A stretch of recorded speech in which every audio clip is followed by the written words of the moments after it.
فرمایا اور میں چاہتا ہوں کہ آپ لوگ اس بات کو اہمیت دیں. انہوں نے کہا کہ ظالم کو ظلم کرنے سے روکا جائے، یہ ظالم کی مدد ہوتی ہے، یہ ذمہ داری آپ کے اوپر ہے.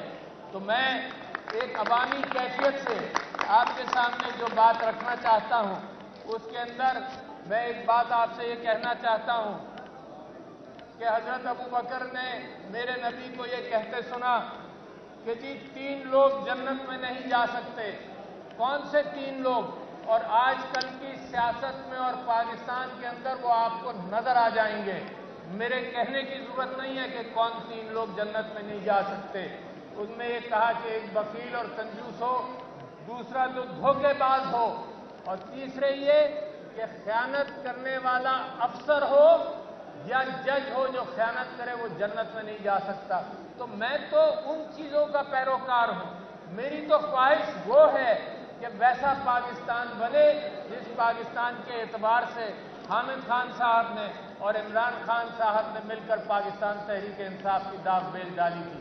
وہ پاکستان چاہیے، وہ پاکستان چاہیے جو قائد اعظم نے جس کے متعلق سوچا تھا، جہاں پر انصاف ہو، عورتوں کے ساتھ انصاف ہو، مظلوم کے ساتھ انصاف ہو.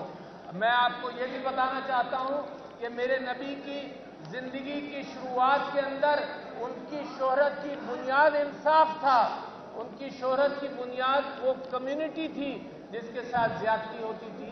ریاست تو بعد میں بنی، ریاست تو جب بنی جب لوگوں کی تعداد بڑھ گئی اور ضرورت پڑی کہ جناب اب سب چیزوں کو کسی طرح سے کنٹرول کیا جائے.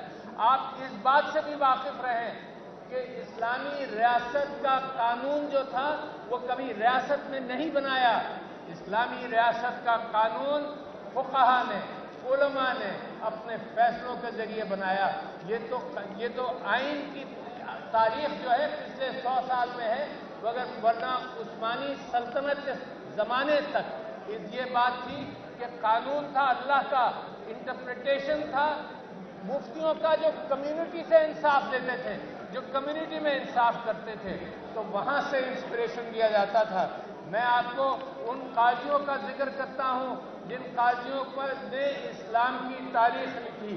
اس حوالے سے قاضی ابو عمر جب تیونس گئے تو انہوں نے تیونس جانے سے پہلے یہ کہا کہ میں جا رہا ہوں، میری چیزیں دیکھ لو. میری ایک بیوی ہے وہ میرے ساتھ ہے، میرے ساتھ ایک گٹھڑی ہے جو کتابوں کی گٹھڑی ہے، میرا ایک چوغا ہے، چند کپڑے ہیں، اور میں تمہیں دکھا رہا ہوں کہ میں جا رہا ہوں تیونس چیف قاضی بن کر، اور جب واپس آؤں گا تو پھر میرا حساب لینا کہ یہی چیزیں میرے پاس ہیں. اور جب وہ بوڑھے ہو گئے، ریٹائر ہو کر جب واپس آئے، پھر انہوں نے مجمع بندرگاہ پر جمع کیا اور کہا کہ دیکھو جو 3 چیزیں لے گیا تھا وہی 3 چیزیں لے کر آیا ہوں. یہ وہ پاکستان ہے جس کے اندر کسی کے اوپر آپ سوال کریں کہ تمہاری جائیدادیں کہاں سے آئی، تو وہ کہتے ہیں کہ سوال یہاں مت کرو، نیچے کی عدلیہ سے شروع کرو. 10 15 20 سال میں گواہ مر جائیں گے، 10 15 20 سال میں ثبوت ختم ہو جائے گا، اس کے بعد میرا پوچھنے والا کوئی نہیں ہوگا. اور آپ کو میں یہ یاد دلانا چاہتا ہوں کہ ایک چیف جسٹس سعید الزما صدیقی نے ایک محفل میں یہ کہا جب وہ چیف جسٹس تھے کہ ہار والا case open and shut case ہے. نتیجہ کیا ہوا؟ وہاں بھی ایک آڈیو ریکارڈنگ ریلیز ہوئی جہاں کسی جج کو کچھ کہا جا رہا تھا، پھر وہ کیس دوبارہ تحقیق کے لیے گیا اور ختم ہو گیا. یہاں پاکستان کی عدلیہ کے ساتھ لوگ یہی شرارتیں کرتے ہیں.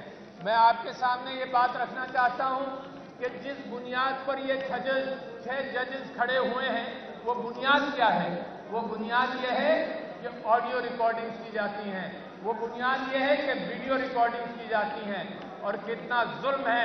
حضرت عمر رضی اللہ عنہ کا آپ کو واقعہ سنانا چاہتا ہوں کہ وہ ایک گھر پر دستک کیے، دروازے پر کوئی آواز نہیں آئی تو انہوں نے کھڑے ہو کر دیوار سے اوپر جھانکا تو لوگ شراب نوشی کر رہے تھے. تو ان کے ساتھ جو صحابی تھے انہوں نے یہ کہا کہ جی کل آپ خلیفہ ہیں، کل آپ فیصلہ کر دیجئے.